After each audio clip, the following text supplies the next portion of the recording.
हमारा जो चैप्टर है rectification, trial balance and their rectification, ठीक है। तो ट्रायल बैलेंस क्या है, इसके बारे में हम लोगों ने लास्ट क्लास में पढ़ा कि ट्रायल बैलेंस क्या होता है। इस चैप्टर को हम लोग trial balance and their rectification है, इसको हम लोग कह सकते हैं errors and their rectifications. Trial balance, errors and their rectifications. Errors का मतलब क्या होता है? गलतियां, ठीक है। तो अगर हम लोग रेक्टिफाई करने जा रहे हैं, मतलब ट्रायल बैलेंस में हुए गलती को सुधारने जा रहे हैं, तो उससे पहले ये तो जानना पड़ेगा ना कि गलतियां होती क्या है, एरर्स क्या होता है और कितने तरह के एरर्स होते हैं, ठीक है।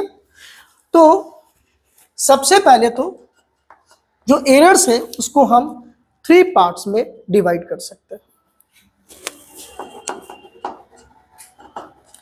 Errors of principle, second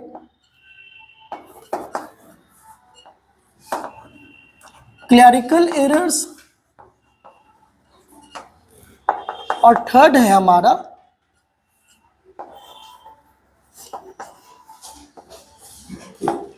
compensating errors, ठीक है।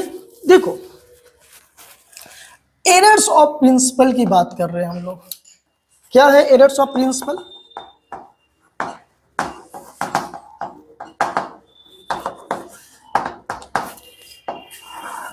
प्रिंसिपल का मतलब क्या होता है? प्रिंसिपल का मतलब सिद्धांत, सिद्धांत होता है। यानी कि हमारे अकाउंटेंसी के अंदर में कुछ अकाउंटिंग प्रिंसिपल है, कुछ क्या, बहुत सारे अकाउंटिंग प्रिंसिपल है ना। अब बताओ कि कुछ अकाउंटिंग प्रिंसिपल्स जो हमारे अकाउंटिंग के अंदर फॉलो होते हैं, अगर उसको गलत फॉलो किया जाए, अगर हम लोग प्रिंसिपल को, अकाउंटिंग प्रिंसिपल को ही गलत फॉलो कर ले, हमारी ट्रांजैक्शंस सही रिकॉर्ड होगी? होगी क्या? नहीं। जो रिजल्ट आएगा हमारे अकाउंट्स का वो सही आएगा क्या? वो भी नहीं आएगा। इसका मतलब क्या हुआ कि अगर हम लोग एरर्स ऑफ प्रिंसिपल से रिलेटेड गलती करते हैं और उसके कारण हमारे जो मिस्टेक्स होते हैं, जो एरर्स आती है बुक्स ऑफ अकाउंट्स में, उसे हम क्या कहेंगे? Errors of principle. तो इसको हम लोग ऐसे लिख सकते हैं, those errors which arises due to follow the wrong principle during the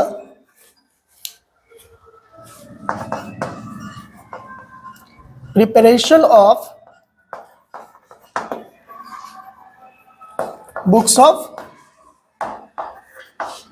accounts, ठीक है। यानी जब भी हम लोग बुक्स ऑफ अकाउंट्स मेंटेन कर रहे हैं और उस बुक्स ऑफ अकाउंट्स को मेंटेन करने के दौरान अगर हमने किसी भी अकाउंटिंग प्रिंसिपल का गलत इस्तेमाल कर लिया, तो उससे हमारी बुक्स ऑफ अकाउंट्स में आए रिजल्ट में गलती आ जाएगी, वो हमारा जो अकाउंट्स होगा वो गलत बन जाएगा।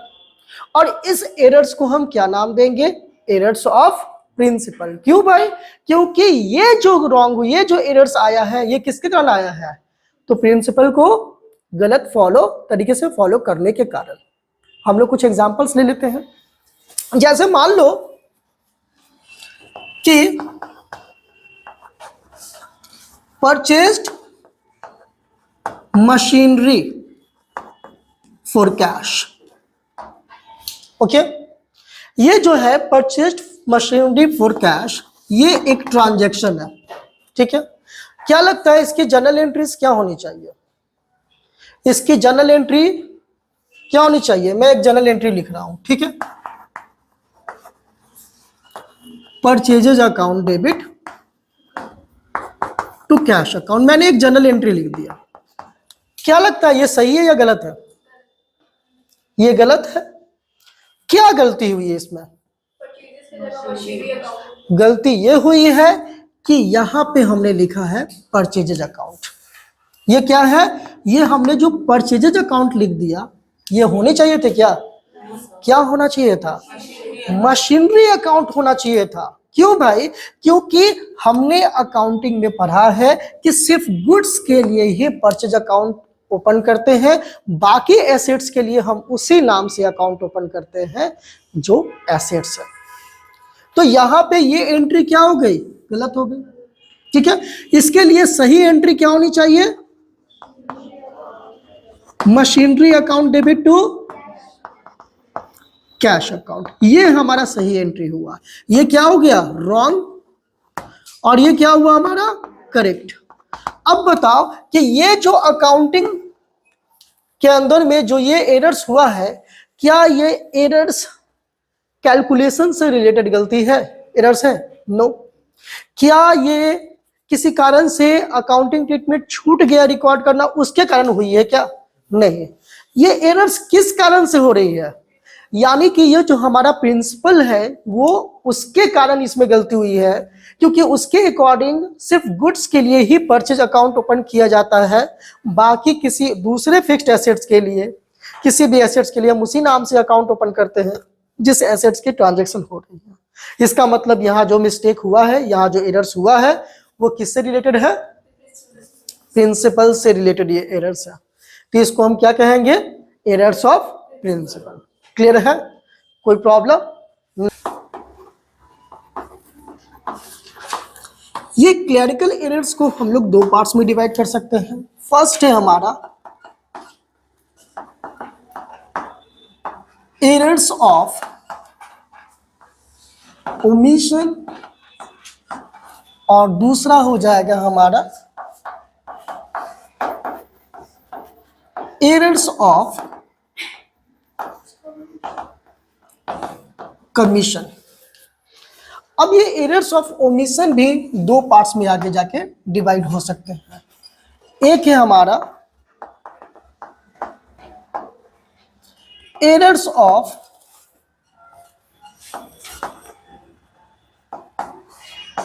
कंप्लीट ओमिशन,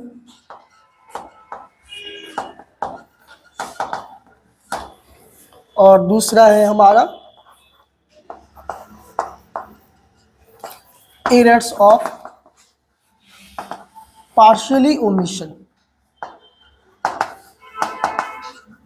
ये दो पार्ट्स में डिवाइड हो जाएंगे।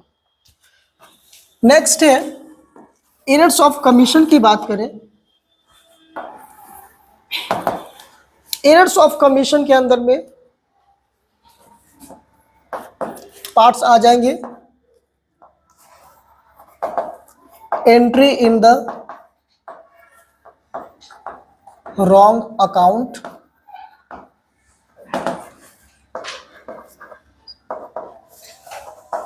Entry of the wrong amount,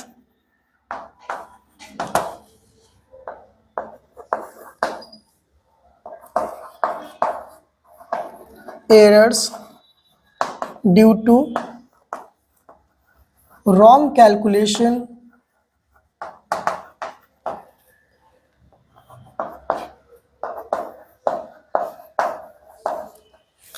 errors due to wrong posting,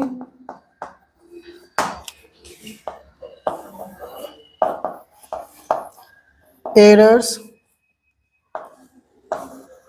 in one side,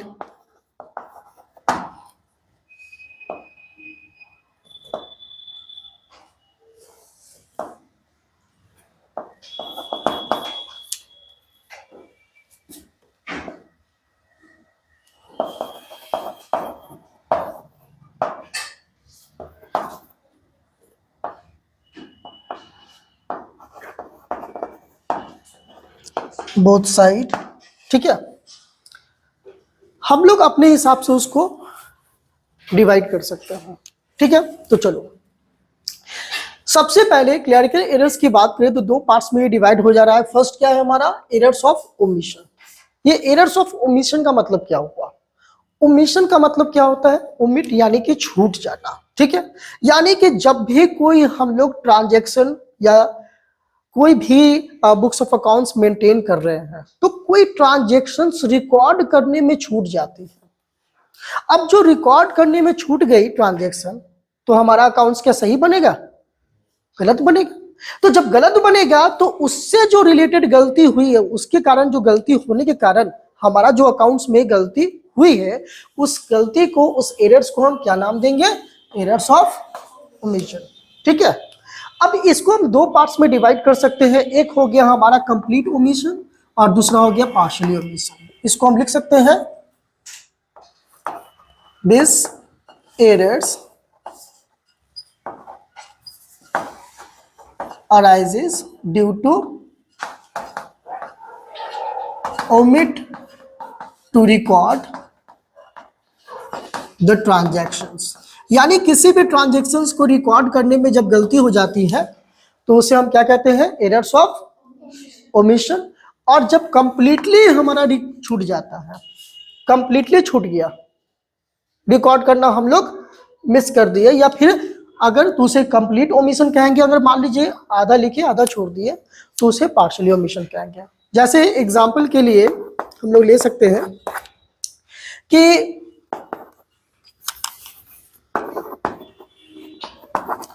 purchased goods from Ram. Ram से हमने क्या किया? गुड्स परचेज किया। ठीक है। And 50% amount was paid by check। अब यहां पे क्या लगता है आप लोग का, क्या हुआ है? राम से हमने गुड्स परचेज किया है और 50% चेक से पेमेंट किया। इसका मतलब क्या हुआ कि जितने का भी अगर हमने गुड्स राम से परचेज किया है, उसका 50% का पेमेंट हमने चेक से कर दिया। 50% क्या हुआ? नहीं किए। 50% इसका मतलब क्या हो गया? उधार है। उधार है ना, उसको हम क्रेडिट मानेंगे, उधार है। लेकिन यहां पर क्या हुआ? ये ट्रांजैक्शंस हमने रिकॉर्ड करना ही भूल गए। हम लोगों ने क्या किया? जब अकाउंट्स मेंटेन किया, हमारे दिमाग से निकल गया, ये छूट गया, ये ट्रांजैक्शन हमने रिकॉर्ड किया ही नहीं। अब बताओ कि ये ट्रांजैक्शन जब हमने रिकॉर्ड नहीं किया तो हमारे बुक्स ऑफ अकाउंट्स में गलती हुई कि नहीं हुई? हुई ना। ये गलती किस कारण से हुई है? ये गलती क्यों हुई है? ओमिशन के कारण, छूट जाने के कारण। तो छूट जाने के कारण हुई है तो इसको हम क्या कहेंगे? Errors of omission. अच्छा, इसको हम क्या माने? कंप्लीट ओमिशन या पार्शियली ओमिशन? कंप्लीटली, क्योंकि कंप्लीटली छूट गया ना, हमने पूरे ट्रांजैक्शंस को ही नहीं लिखा, तो ये पूरी कंप्लीटली क्या हुआ? ये ओमिटेड है, तो इसे हम क्या मानेंगे? Complete omission. अच्छा, एक बात बताओ, ट्रायल बैलेंस पे इसका इफेक्ट पड़ेगा कि नहीं पड़ेगा? ट्रायल बैलेंस में इसका इफेक्ट दिखेगा कि नहीं दिखेगा? देखो, ट्रायल बैलेंस में इफेक्ट करने का मतलब क्या हुआ कि कभी ऐसा होता है कि गलती हुई, गलत होने के कारण आपका ट्रायल बैलेंस डिसएग्री हो जाएगा, मैच नहीं करेगा दोनों साइड। लेकिन ऐसा भी होता है कभी कभी कि मिस्टेक हुई है, एरर्स है, लेकिन आपके ट्रायल बैलेंस पे कोई इफेक्ट नहीं पड़ा, वो मैच कर जाएगा। ये बताओ कि इसमें क्या होगी? इस पे कोई इफेक्ट नहीं पड़ेगा ट्रायल बैलेंस पे। क्यों? क्योंकि यहां पर क्या हो रहा है? इस ट्रांजैक्शंस को ही हमने लिखना छोड़ दिया। यानी ना ही हमारा कैश के अंदर में लेजर में हम कुछ लिख रहे हैं, और ना ही परचेज के लेजर में, ना ही राम के लेजर्स में, तो ये कुछ हो ही नहीं रहा है। तो इससे क्या हुआ? ट्रायल बैलेंस पे इफेक्ट नहीं पड़ता। सोचो, अगर हम ऐसा करते कि परचेज गुड्स फ्रॉम राम और 50% amount what paid by cheque, तो एंट्री हमने ये कर दिया, purchases account debit to Ram account. मान लो कि अमाउंट जो है 10,000 का है, तो यहां पे हमने लिख दिया 10,000 10,000। अब इसको हम क्या कहेंगे? ये करेक्ट है या नहीं है? ये सही है या गलत है? ये गलती हो गई। क्या गलती हो गई जरा बताना? क्योंकि 50% चेक से पेमेंट हुआ है, तो सही एंट्री क्या होना चाहिए था?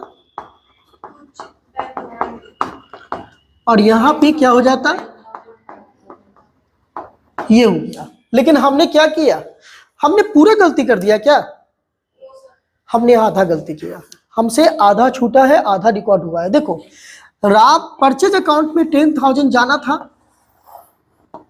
ठीक है, और हमने इसको बैंक अकाउंट में दिखाना अगर भूल भी गए, इससे हमारा ये ओमिट भी हो गया, तो भी हमारे देखो राम अकाउंट में गलती नहीं हुई है, सॉरी परचेज अकाउंट में गलती नहीं हुई है, उसमें पहले भी 10,000 जाना था, दूसरे में भी 10,000 जाना था, मतलब कि ये कंप्लीटली ओमिट नहीं हुआ है। इसको हम क्या बोलेंगे, पार्शियली ओमिटेड बोलेंगे, ठीक है। तो इसको ये हो गया हमारा एरर्स ऑफ ओमिशन। बोलो क्लियर है, क्लियर है। चलिए नेक्स्ट, अब आइए हम लोग बात करते हैं एरर्स ऑफ कमीशन की। ये एरर्स ऑफ कमीशन क्या होता है भाई, तो लिखेंगे this errors arises due to wrong entry, wrong posting, wrong casting, यानी एंट्री करने में गलती हो गई, एरर्स ऑफ कमीशन है, पोस्टिंग करने में गलती हुई, एरर्स ऑफ कमीशन है, बैलेंसिंग करने में गलती हुई, एरर्स ऑफ कमीशन है, ठीक है, सब कमीशन के अंदर में ही आ रहा है ये सारी चीजें। अब इसको हम लोग कैसे डिफाइन कर सकते हैं भाई, तो देखो एरर्स ऑफ कमीशन, इन सारे कारणों से अगर गलती होती है हमारे बुक्स ऑफ अकाउंट्स में तो वो एरर्स ऑफ कमीशन कहलाता है। अब इसको हम लोग पार्ट बाय पार्ट करके समझते हैं। सबसे पहले है entry in the wrong account. क्या है entry in the wrong account, हमने क्या किया, हम लोग लिख देते हैं एग्जाम्पल में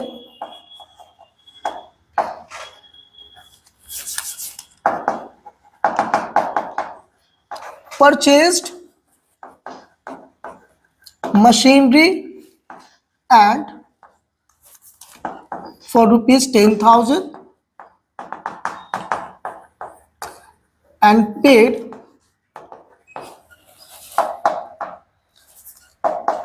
installation charges ₹1,000, ठीक है। हमने देखो एक एंट्री पास करते हैं इसमें, आप लोग बताना सही है या गलत है। मशीनरी अकाउंट डेबिट सही है, सही है, सही है ना। टू कैश अकाउंट सही है, सही है। 10,000 10,000, ठीक है। और इसको एंट्री दे रहा हूं installation charges account debit to cash account 1,000 1,000, इसमें 2 एंट्री हुआ है। क्या ये सही है, ये एंट्री सही किया हुआ है क्या, नहीं, क्यों, क्योंकि जब हम लोग मशीन परचेज करते हैं तो मशीन से रिलेटेड जितने भी एक्सपेंसेस होता है उसको हम लोग मशीनरी अकाउंट में ही दिखाते हैं। तो या तो हम लोग दोबारा एंट्री करते machinery account debit to cash account ₹1,000 1,000, otherwise हम लोग सीधे यहाँ पर 11,000 करके दिखा सकते थे। अब बताओ ये जो 1,000 जो इंस्टॉलेशन चार्ज हमने अकाउंट में ट्रांसफर किया है, ये बताओ ये गलती किससे रिलेटेड है, entry in the wrong account, यानी कि हमने रॉन्ग अकाउंट में एंट्री कर दिया है ना, इससे रिलेटेड मिस्टेक है ना, तो इसको हम कह सकते हैं ना entry in the wrong account, और ये क्या हो जाएगा एरर्स ऑफ कमीशन का पार्ट कहलाएगा। क्लियर है। सेकेंड है entry of wrong amount, okay, entry in the wrong amount. हमने क्या किया, इंस्टॉलेशन चार्जेस को मैंने दिखाया ही नहीं, मैंने सोचा छोड़ो हटाओ, इंस्टॉलेशन चार्जेस को क्या दिखाना है ना, इंस्टॉलेशन चार्जेस को क्या दिखाना, ये तो होता ही है यार, अब मशीन रहा है तो इंस्टॉलेशन चार्ज तो लगेगा ही ना, तो सीधे सीधे मशीन को दिखाना चाहिए हमें, इंस्टॉलेशन चार्ज को क्या दिखाए। तो ये हमने सोचा और हमने क्या कर दिया, machinery account debit to cash account, और सिर्फ इतना करके छोड़ दिया। अब बताओ गलती हुई है, किससे रिलेटेड मिस्टेक हुआ है, अमाउंट से रिलेटेड एंट्री गलती हुई है। तो अमाउंट से रिलेटेड एंट्री हुई है, इसका मतलब ये भी क्या है, हमारा एरर्स ऑफ कमीशन कहलाएगा, यानी कि ये दूसरा वाला part, entry in the wrong amount, ये दूसरे रीजन से एरर्स ऑफ कास्टिंग हो गया। क्लियर है, कोई प्रॉब्लम। तीसरा, errors due to wrong calculation. ठीक है, क्या है, errors due to wrong calculation, मतलब हम लोग क्या कर रहे हैं, हम लोग अकाउंट्स मेंटेन कर रहे हैं, ठीक है, और मशीन हमने कितने का खरीदा था, 10,000 का। फिर उसके बाद हमें क्या हुआ, इस पे डेप्रिसिएशन भी चार्ज करना होगा ना आगे जाके, तो मैंने रेट ऑफ डेप्रिसिएशन निकाला।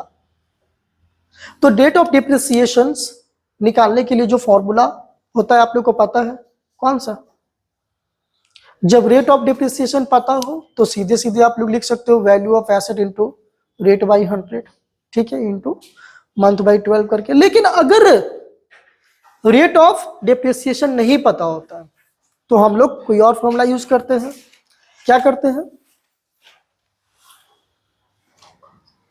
Original cost of assets minus residual value by expected useful life of the assets. जरा सोचो कि इसमें हमने रेसिडुअल वैल्यू को गलत ले लिया, या फिर expected useful life of the assets गलत ले लिया, या फिर हमने ओरिजिनल कॉस्ट ऑफ एसेट्स गलत ले लिया। ओरिजिनल कॉस्ट ऑफ एसेट्स क्या होता है, जब हमारा परचेज प्राइस और इंस्टॉलेशन चार्ज या फिर एक्सपेंसेस टू बी कैपिटलाइज्ड, यानी कि उस मशीन से रिलेटेड जितने भी एक्सपेंस है उसको जोड़ देते हैं तो वो ओरिजिनल कॉस्ट ऑफ एसेट निकलता है। हमने जोड़ना भूल गए, जोड़े नहीं, वो निकल गया दिमाग से, भूल गए हम लोग, और जो परचेज प्राइस था सिर्फ उसी को हम लोग ने ओरिजिनल कॉस्ट ऑफ एसेट्स मान लिया, और उस बेसिस पे रेट ऑफ डिप्रिसिएशन कैलकुलेट कर दिए। तो बताओ कि जो रेट ऑफ डिप्रिसिएशन कैलकुलेट हुआ है वो सही हुआ है कि गलत हुआ है, गलत हुआ है ना। यानी इसी क्वेश्चन में अगर देखा जाए तो ओरिजिनल कॉस्ट ऑफ एसेट कितना होना चाहिए था, 11,000, लेकिन हमने कितना ले लिया, 10,000, और 10,000 के बेसिस पे हमने रेट ऑफ डेप्रिसिएशन निकाल लिया, और उसी बेसिस पे हम आगे जाके rate of depreciation calculate, depreciation charge करेंगे। ये बताओ कि ये सही है कैलकुलेशन की गलत कैलकुलेशन है, गलत हुआ ना, तो ये भी क्या हुआ, एरर्स ऑफ कमीशन कहलाएगा, यानी कि रीजन क्या बना हमारा, errors due to wrong calculation. Posting किसे कहते हैं हम लोग, पोस्टिंग किसे कहते हैं, यानी कि जर्नल बनाने के बाद हम उसको क्या करते हैं, लेजर में पोस्ट करते हैं, दैट इज कॉल्ड पोस्टिंग। अब क्या कह रहा है कि यहां पे ये जो जर्नल एंट्री हमने लिया, हमने ये जो जर्नल एंट्री लिया है, इसमें हमने क्या किया कि इसके लिए दो लेजर बनना चाहिए, एक हमारा बनना चाहिए मशीनरी अकाउंट, एक मशीनरी अकाउंट के लेजर में ट्रांसफर होना चाहिए, और दूसरा कैश अकाउंट के लेजर में ट्रांसफर होना चाहिए। हमने क्या किया, मशीनरी अकाउंट के लेजर में ट्रांसफर किया, और दूसरा जो है कैश अकाउंट के लेजर में ट्रांसफर नहीं किया।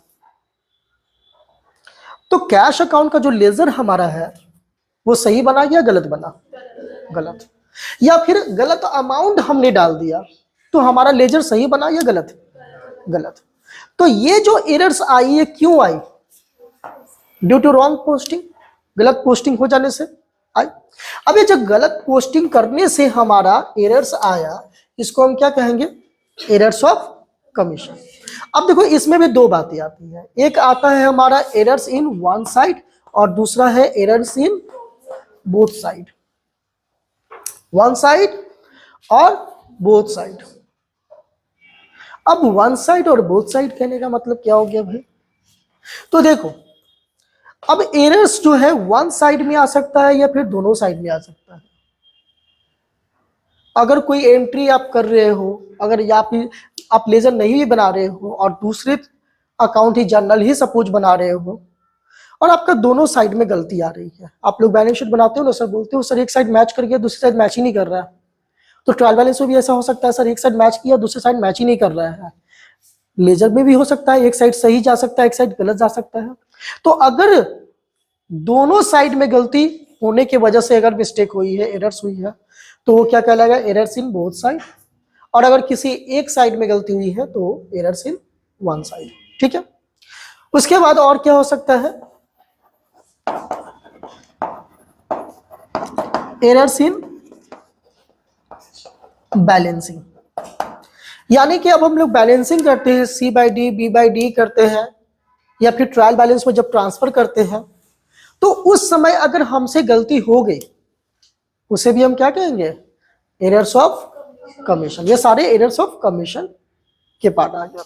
ठीक है, तो ये हमारा एरर्स ऑफ कमीशन क्लियर है।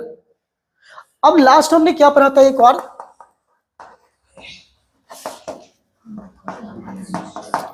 Compensating errors.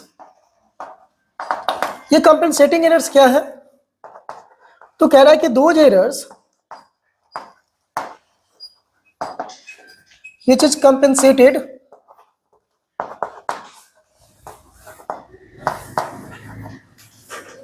by other errors। कह रहा है कि उस एरर्स को हम कंपेंसेटिंग एरर्स कहेंगे जो एरर्स किसी दूसरे एरर से कंपेंसेट हो जाए। कंपेंसेट का मतलब क्या होता है, क्षतिपूर्ति, क्षतिपूर्ति होना कंपेंसेट कहते हैं उसको। ठीक है, यानी कि वैसा एरर्स जो किसी दूसरे एरर से इफेक्ट खत्म हो जाए। जैसे मैंने क्या किया कि मैंने 500 का गुड्स परचेज किया, ठीक है, 500 का गुड्स परचेज किया कैश में, ठीक है, तो 500 का गुड्स परचेज किया और मैंने क्या हुआ, मैंने इसको रिकॉर्ड करना भूल गया। ठीक है, परचेज किया तो रिकॉर्ड करना भूल गया। ठीक है, लेकिन गुड्स तो हमारे बिजनेस से गया ना, गुड्स तो हमारे बिजनेस से गया 500 का, लेकिन उसको वो तो रिकॉर्ड करने ही हम लोग भूल गए। तो अगली बार क्या हुआ कि एक और मिस्टेक हुई हमसे, इस बार हमने बेचा तो 500 का गुड्स तो भूल गया, मतलब एक बार खरीदा तो गुड्स की वैल्यू बढ़ गई, मतलब चेंज हो गया परचेज करने पे, अगली बार बेचा तो भूल गया। इसका मतलब एक गलती ने दूसरी गलती को छुपा दिया गलती से। ठीक है, तो ऐसा एरर्स जो एक गलती, एक एरर्स दूसरी गलती से छिप जाए, वैसे एरर्स को हम क्या बोलते हैं, कंपेंसेटिंग एरर्स। ठीक है, तो ये आपका एरर्स है, इसको आप लोग अच्छे से नोट कर लीजिए सारा।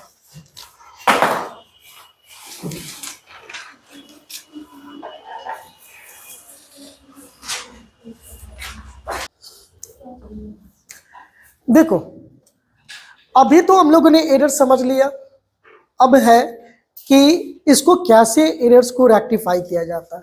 तो जो एरर्स हुई है उसको हम लोग एंट्री करके ही रेक्टिफाई करेंगे, यानी एंट्री के द्वारा ही उसको सुधारा जाएगा, रेक्टिफाई किया जाएगा।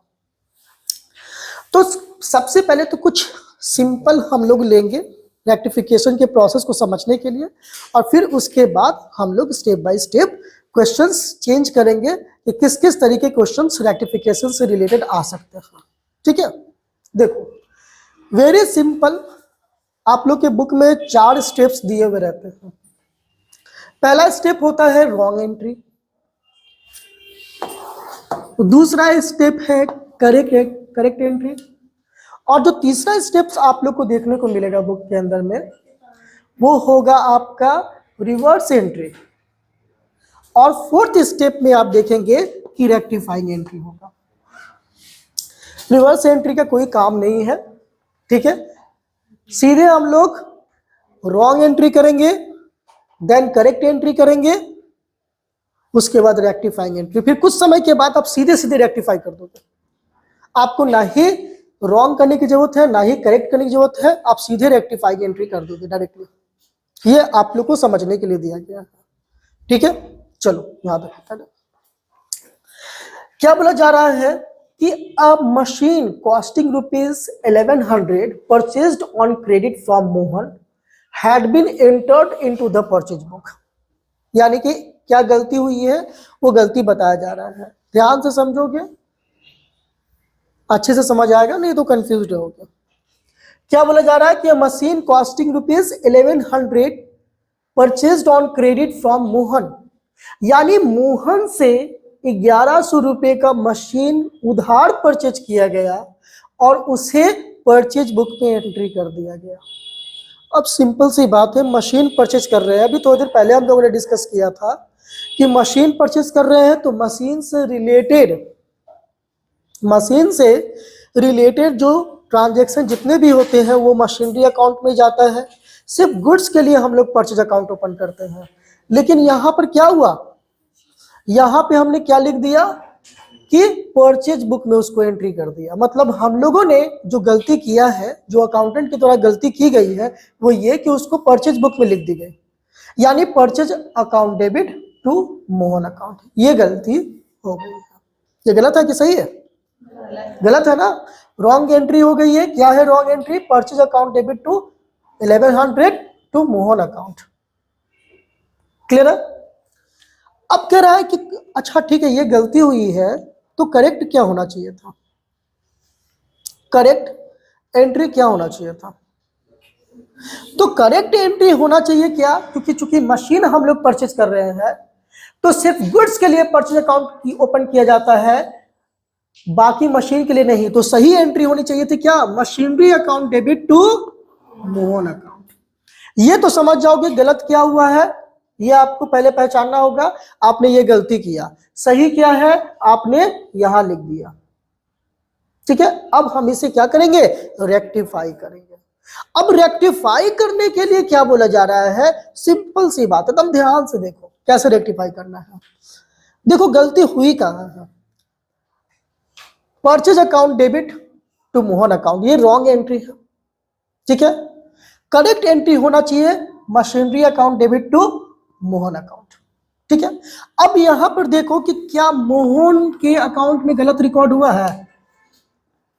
देखो अगर हम गलत एंट्री देख रहे हैं तो गलत एंट्री में भी मोहन क्रेडिट साइड में 1100 है, और अगर सही करते तो भी मोहन क्या है? क्रेडिट साइड में 1100 रुपए, यानी मोहन से रिलेटेड कोई गलती नहीं हुई है, मोहन अपनी जगह पे सही है।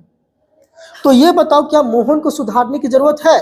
मोहन के अकाउंट को सुधारने की जरूरत है क्या? नहीं। सुधार किसकी होनी चाहिए?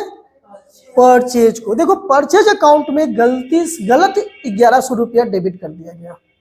क्या हुआ है? 1100 रुपया गलत डेबिट किया गया है। अब इसको सुधार करने के लिए हम क्या करेंगे?